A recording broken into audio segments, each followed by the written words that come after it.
You're about to enjoy a Cloudcast original. Local stories, local storytellers, local brands. Have you ever felt that you as a woman may not appear to measure up when you see incredible women in strong roles? You may be surprised when hearing from women in these positions and how we all share many of the same challenges. Thank you for joining us for the CEO Leading In podcast with Rebecca Jones as we share the journeys of women. Hello, I'm Rebecca Jones, your host of CEO. We are on an exploration together to discover more about the personal journeys of incredible women in both career and life. We all have paths to share that sometimes take incredible turns, deep resilience, and courage to navigate. My hopes are that the challenges shared here encourage women to take leaps of faith and growth when a journey feels too difficult or unachievable. There is great strength deep within each one of us.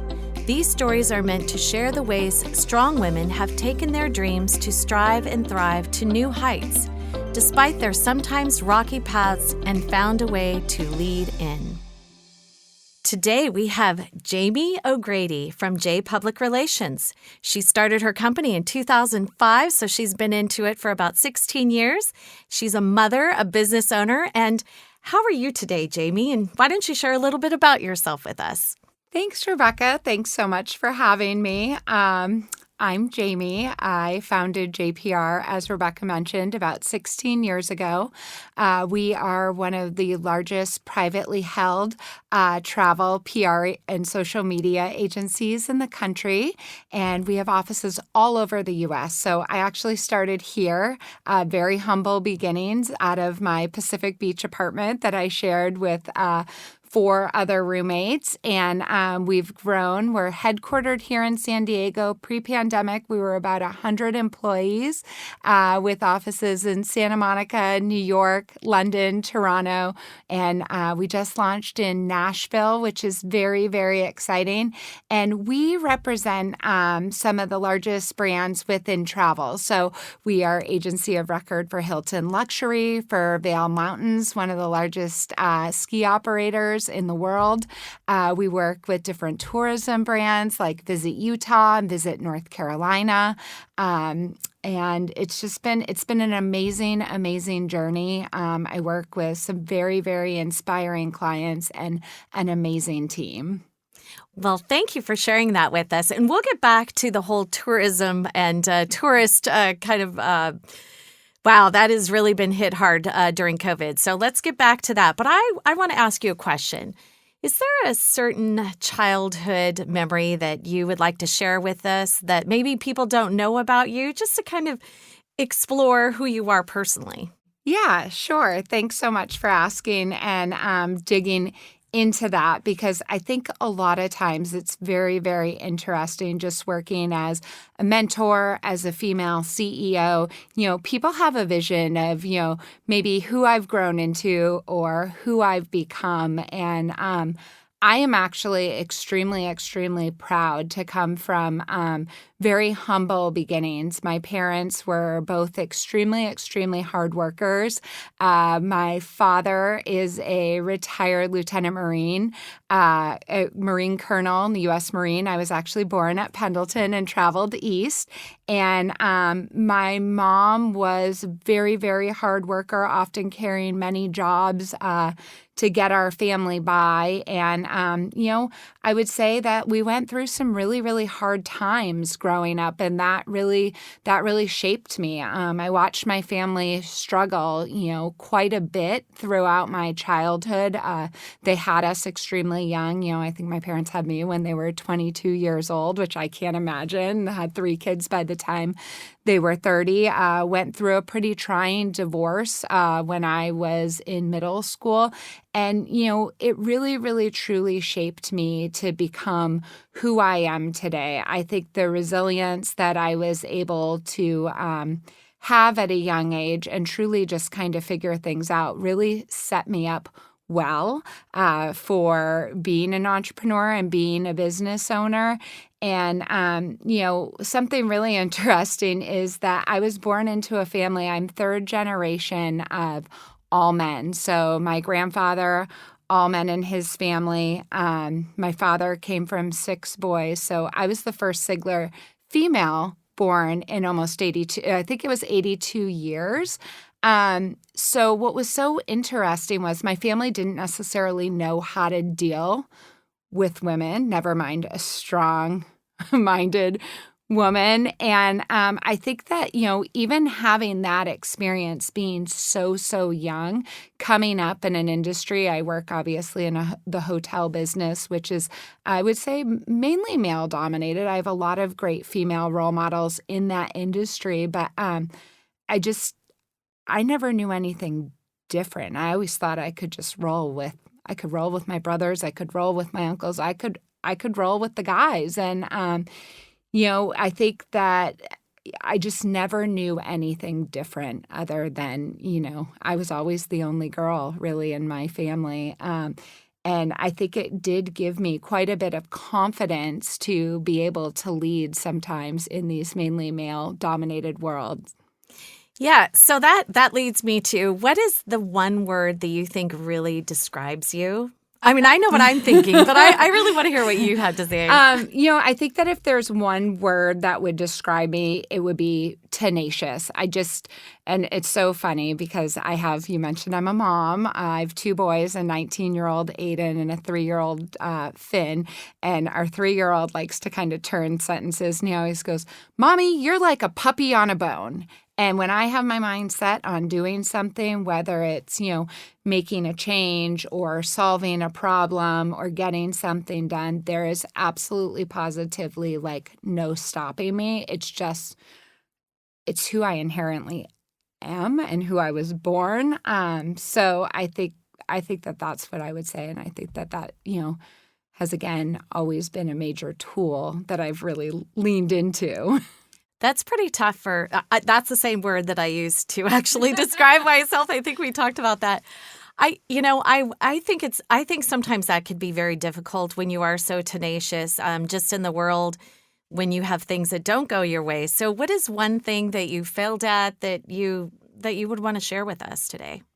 I think, there's a lot of things that I fail at every single day. But, for me, I think it's every single time that I fail, I always look at it as a major learning opportunity. And I think, probably one of my largest failures was early on in life, all I really cared about, because I felt like I had this motivation to prove myself, because I kind of had a little bit of a rocky upbringing and rocky start. I wasn't this, gold star student. I was wild. I wasn't always the best behaved. I was for sure my own person, but you kind of don't know what you don't know, if that makes sense. And I made a lot of mistakes. I think that I personally was really fueled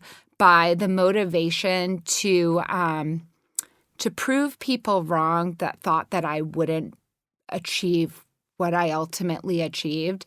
And that is really, really, really, while it is what motivated me, it's really negative to come from a place of, your motivation is to be, I told you so. I told you I could do this. And I think one of my biggest failures, just being completely vulnerable, was I had, because of my tenacity and because I really wanted to make it young and, grow this company, I failed at my first marriage. It was just something that didn't work out for me. And all I did was work and work to achieve. And I really didn't take care of really leaning. It was almost a distraction for me, and I woke up at 34 and 35 and I realized the one thing that I wanted the most, I might not achieve. And that was to, have a wonderful marriage and to have children.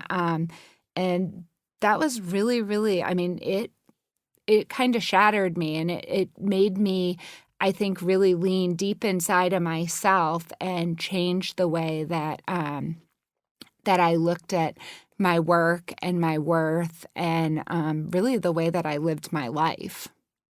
Well, it is hard to balance all of it at times, don't you think? I mean, I remember times where I'd be having to go off to work at dinner time and I'd have a crock pot dinner going, and I'd always think, gosh, I wish I could be home with the kids having dinner, but, tonight I can't. So I know that, but back to what you said a little bit earlier and the tenacity, I think part of what I do, and you probably do this too, is I always say, well, failure is not an option. And so you kind of evolve, though, and work it out and you figure it out. I think, for you, and I also had a failed marriage too, actually too. But if you, third time's a charm. Well, we're being transparent here.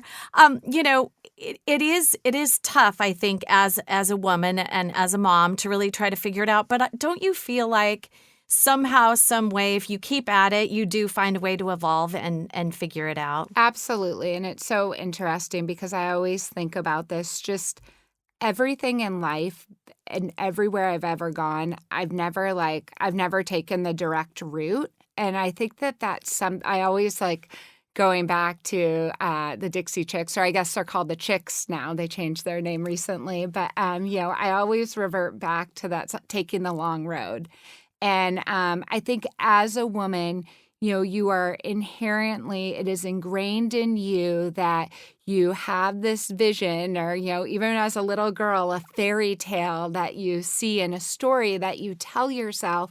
And I think, again, one of the best lessons that I've ever learned in life is that everybody has a story.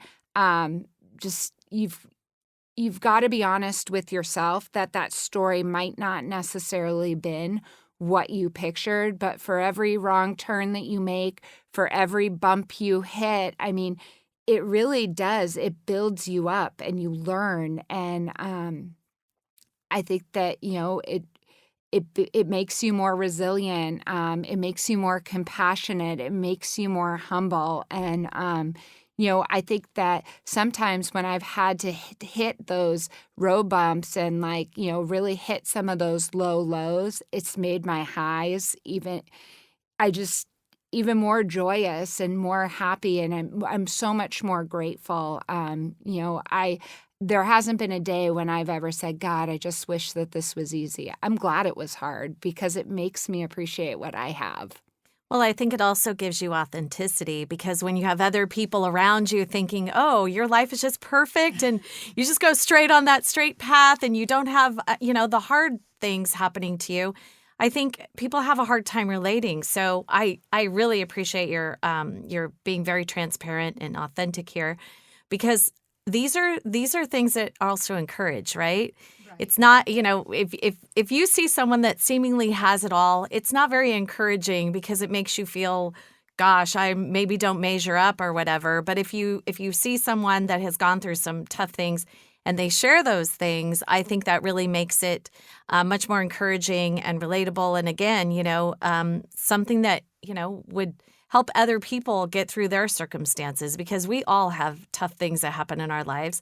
When my parents were divorced also, and I was 11, and when I share that with people, they think, oh, wow, I had no idea. And I say, well, I could look at myself as I was a victim.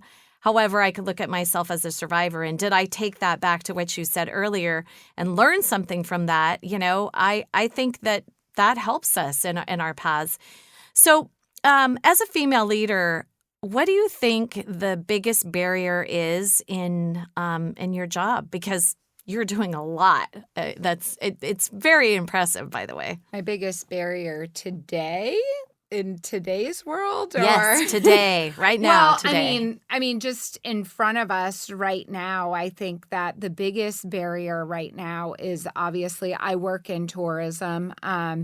We had a chance to talk a little bit before the podcast, but, I had almost 100 employees pre-COVID. I was having the best month of March 2020 that we had ever had.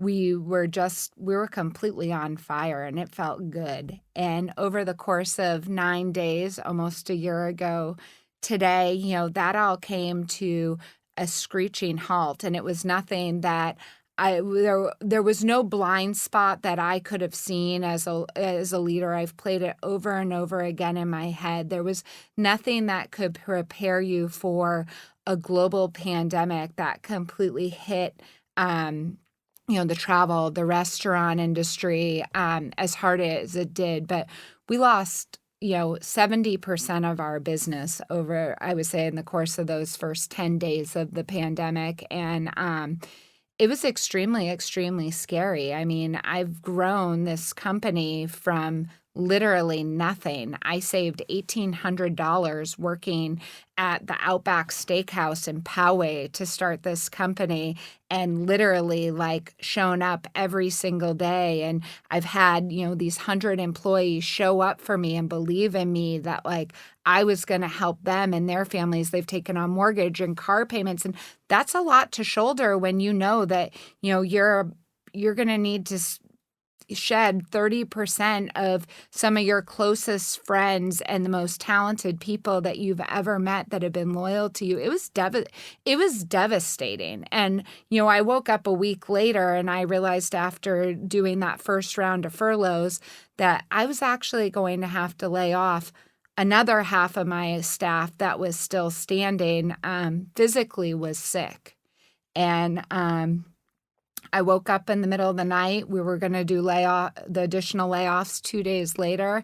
I couldn't do it. And I didn't know what I was going to do. And a wonderful HR director that told me about Workshare. And I approached the team the next day. And, I told them, I'm like, listen, I wish that I knew that I could tell you all that this is going to be okay, but we had no idea what we were dealing with. We've never survived through a pandemic, and we actually asked the team if they would consider going on Workshare to save the jobs of the people to the right and the left of them in the office. And 100% of my team within, over the course of the next hour said, we want to save all of our friends' jobs, and our job is to bring that other 30% of our workforce back over the next year. And we're hoping in the next 90 days that we're going to be able to do that, especially as we start to see the economy open up. But I think from a COVID standpoint, not just being a woman in business, this has certainly been the most challenging time that I have ever faced as a leader, and that tourism and small business has ever seen. I remember, I worked in the business after 9/11, and this is a year of 9/11 hitting the tourism industry and restaurants and small business, and people are struggling. Well, back to what you said a little bit earlier, COVID, about resilience specifically, COVID, I think, has really shown leaders to be true leaders, because it's a time of pivoting. I mean, we hear that all the time. But it's even more than that, because back to the human aspect of you, because you clearly care very much about your employees, you're not wanting to have to lay them off or furlough anymore, and finding a way and a possibility. I think that is really important in leadership, because you do have to have that human touch and that caring part of you. I think as a woman, we are always going, well, I don't want to be too compassionate, but I think there is an important part of who we are as women that we need to. And, there are men that are compassionate too. I don't want to leave them out and think that it's just women. It's not. We don't have that market cornered. But I think it's important, during COVID, that we really do share these sorts of stories, because that is tremendously important in the next generation of leaders, the people that are out there right now that are working different jobs. I started out flipping hamburgers at Jack in the Box. So, you never know where your path is going to. San Diego-based business. Yes, I love it. It was. Yeah. So my sister actually worked, food maker. So, I think a lot of our stories really are encouraging, even during a pandemic. And I think even sometimes more so during a pandemic. So, role models, mentors. Did you have anyone that helped you through this time, or did you just kind of carry everything forward that you learned in the past? Yeah. So, my my grandmother, who she's been gone almost 10 years, but my maternal grandmother, we called her Grandma Blondie, and she had the best blonde hair. So she was amazing and very, very good style.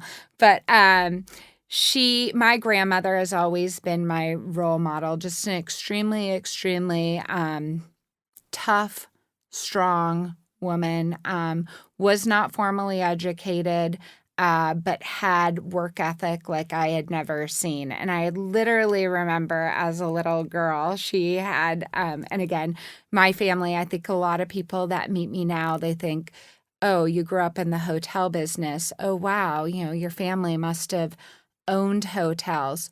I grew up in the hotel business because my family was the ones that was cleaning the rooms, and my grandmother ran a cleaning business and was running the chambermaids. So my job in hotels, I started off cleaning the rooms. My grandmother taught me how to do the bathrooms and the toilets when I was in 6th grade, and she was short-staffed. But my grandmother had no formal training. She did graduate from high school, but her biggest asset was her hard work and I think her tenacity. And she owned a cleaning business, and she cleaned homes on Cape Cod, and she worked as a hostess and was the hardest working woman. And she told me, Jamie, if you want nice things, if you want to be stable in your life, nobody is going to go out and get those things for you. You need to do it yourself. And my grandmother paid cash when she died after being a cleaning lady and a hostess, and she was a bartender in a biker bar for a while. She did it all, and she passed away, and she was a real estate mogul. She paid cash cleaning homes she owned over a dozen homes on Cape Cod, all paid for in cash. So she was just somebody that really, really motivated me to go out and go after it and follow my dreams and do what I needed to do. But she always reminded me that nobody was going to give it to me. Well, that's for sure. And, back to sacrifice. All the things that you did, I'm sure, during COVID when you told people, I don't want to have to lay you off, and you trying to figure it out. I'm sure there was a tremendous amount of, just commitment to the people, and then also really sacrifice. And a lot of people don't understand what sacrifice is. I remember there were times where I thought, well, if my business goes down, I could lose the house. I could end up homeless. And I had 2 kids at the time. So are there, as far as your journey goes, have you had times like that where you just really were wondering how you could scrape by and, get to where you wanted to be eventually?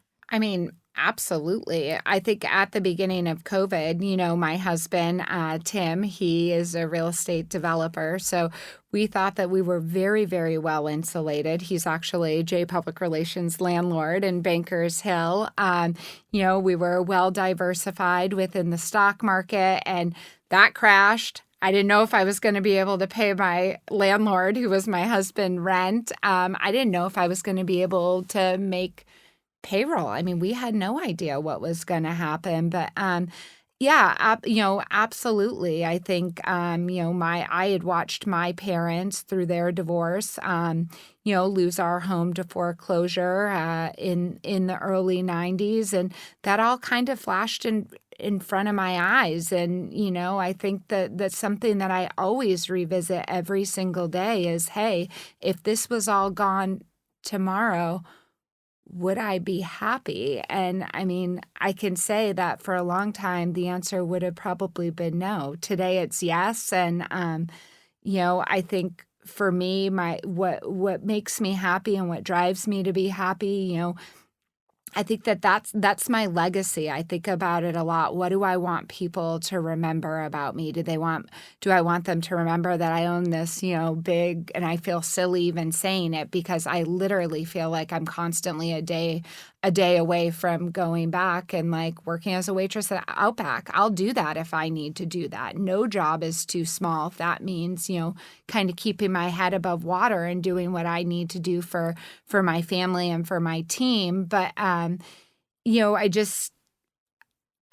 I think that it's really about, in growing your career and growing. It truly is about being humble and remembering where you came from and remembering all of those people that helped get you to where you were. And my advice to my team is always never, ever burn a bridge, ever.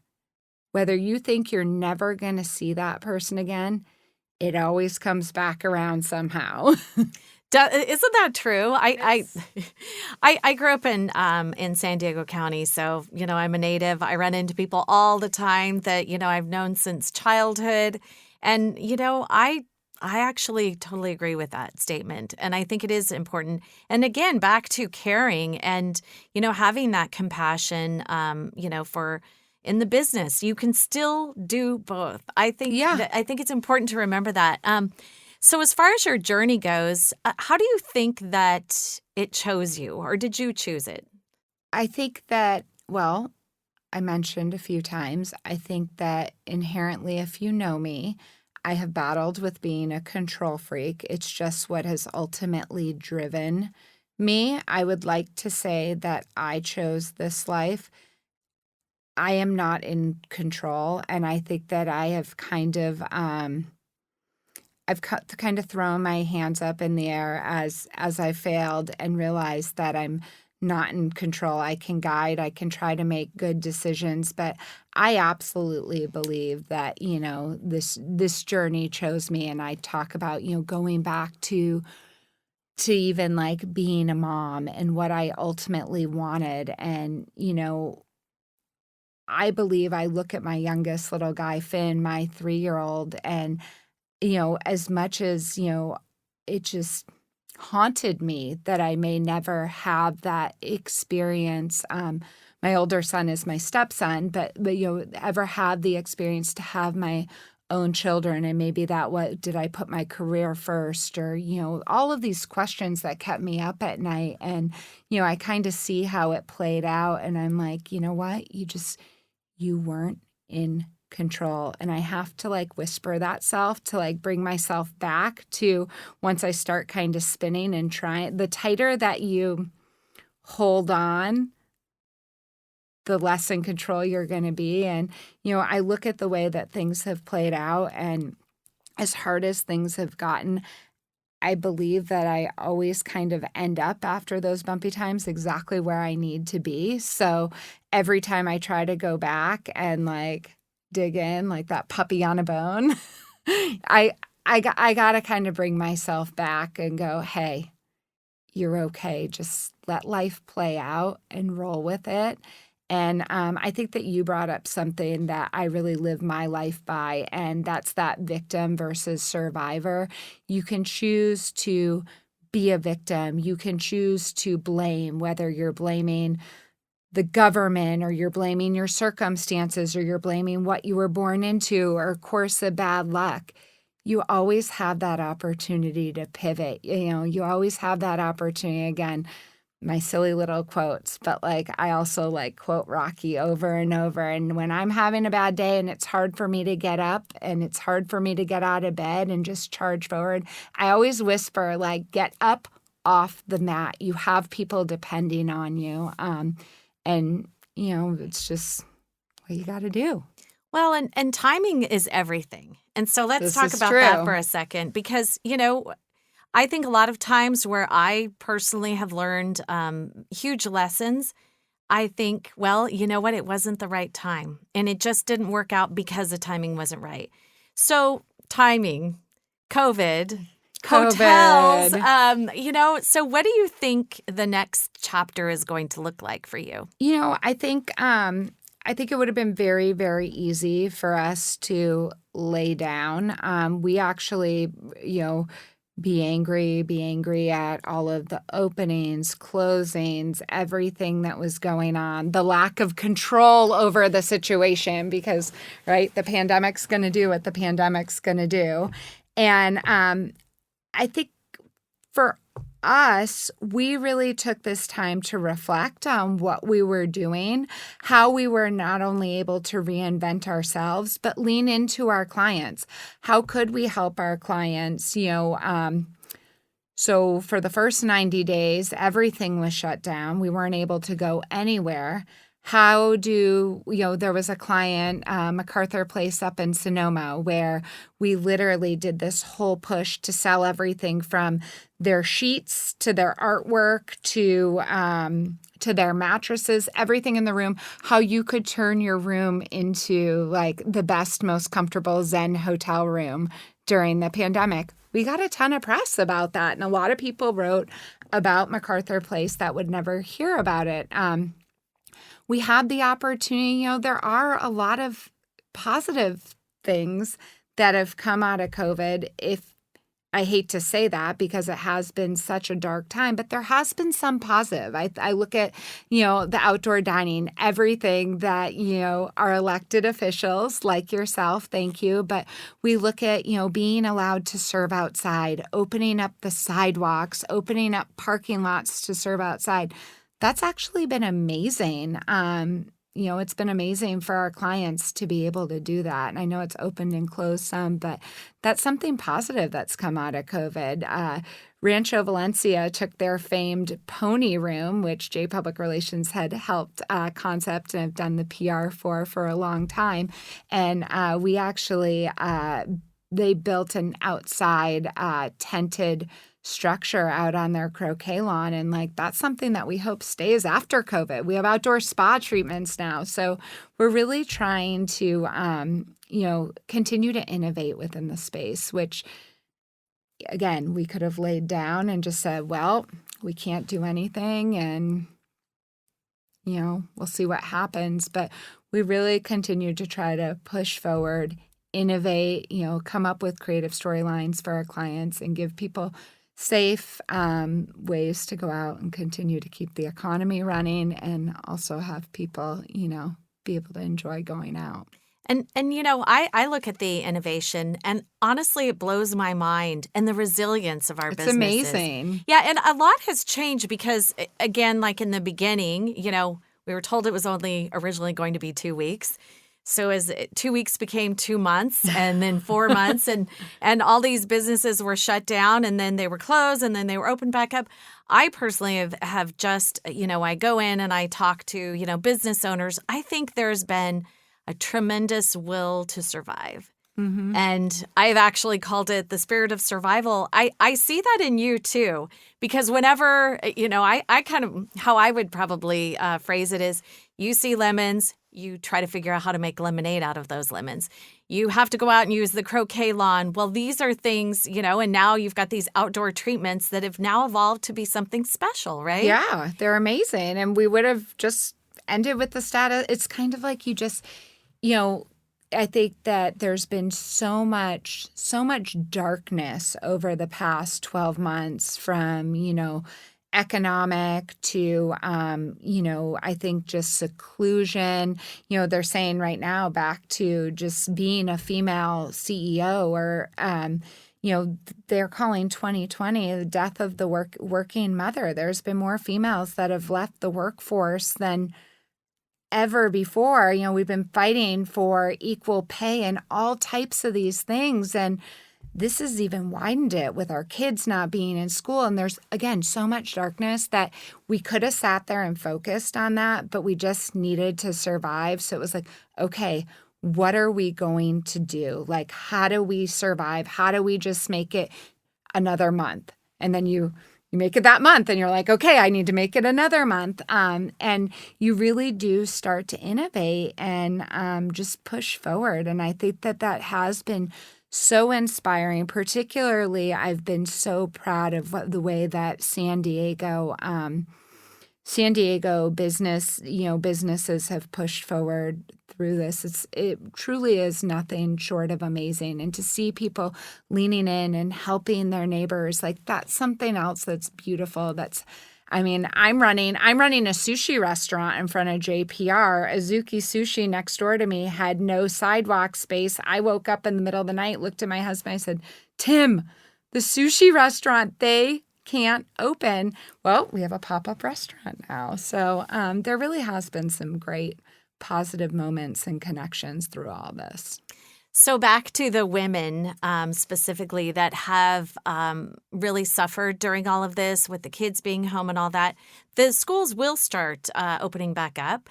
And so to the next generation of women and leaders specifically, what would your advice be to them during COVID and then also just in general? Because I think that advice will be very important to see where you're going to go next and what your advice would be, because you have been so successful. And I think that if I dare call it grit and resilience, I think that is something that everyone has within them. They're not quite sure how to find that. So what would you say about all of that? Yeah, I am extremely, extremely lucky and to have found a career that, and a job that's never been a job for me.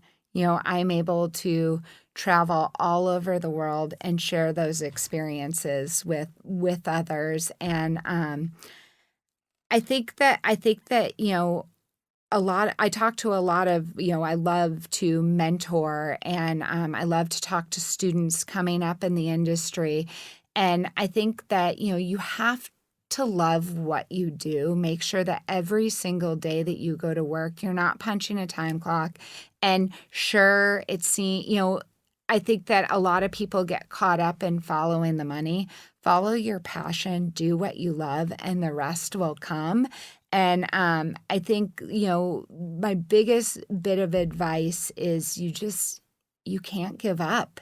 I'm sorry. There's nobody else that's going to carry you ultimately on this journey except for yourself. You need to believe in yourself. You need to trust your gut. If something doesn't feel right, it probably isn't. That for me, I'm not a Harvard Business School educated entrepreneur. I kind of, sure, I went to college. I went to East Carolina and I had a great time, but really, a lot of what I do on the day-to-day, it's gut and it's heart. And those are my two biggest litmus, checks in my life. And my suggestion to, anybody starting off their career is check your gut and feel your heart and follow those, and you're probably going to be able to succeed. I'm not saying it's going to be easy, because it's not. But I think that anybody who has a drive, has a passion, you're gonna succeed. You can do it, and you just got to get on that road. And adding into that, a thing that I tell a lot of young people too is try things. Try things that maybe seem a little uncomfortable to you, because the rewards can be so huge. And really finding something, I agree with you 100%, something that you're very passionate about. And, oftentimes my job doesn't feel like a job. And I know that sounds funny, but it really isn't too different. You're creating experience. I'm creating community, right? It's not that different. But having a passion for what you are doing every day and, talking to people. And I know you're the same, big encourager of others, because sometimes you need that one person to believe in you. And I think that is really important as a young person, whether you're a male or female, it's really irrelevant, but having someone to encourage you and to help you believe it, like what you said earlier, believe in yourself. I think that's really important. So thank you so much for being here today. I really appreciate everything that you shared, and I just can't wait to see what you do next. You have a bright future. You still have a lot of amazing things that I think you're going to do. So anyway, thank you again for coming and being part of this journey with us. Well, thank you so much, Rebecca. I have an amazing, amazing, talented team behind me that lifts me up every single day and truly does. They're my reason to keep pushing on no matter what challenges we face. So thank you so much for having me on. I'm truly honored. Thank you. Now that was powerful. We hope you've been lifted and encouraged by today's inspiring voice. Always remember that life doesn't look exactly the same for each one of us. Never stop dreaming, striving, and thriving. In future episodes, we look forward to bringing you powerful stories from amazing women who learn how to lead in to challenges. Thank you for listening and being part of our community with CEO host Rebecca Jones. You have been listening to a Cloudcast original. Local stories, local storytellers, local brands. Find more stories at cloudcast.us.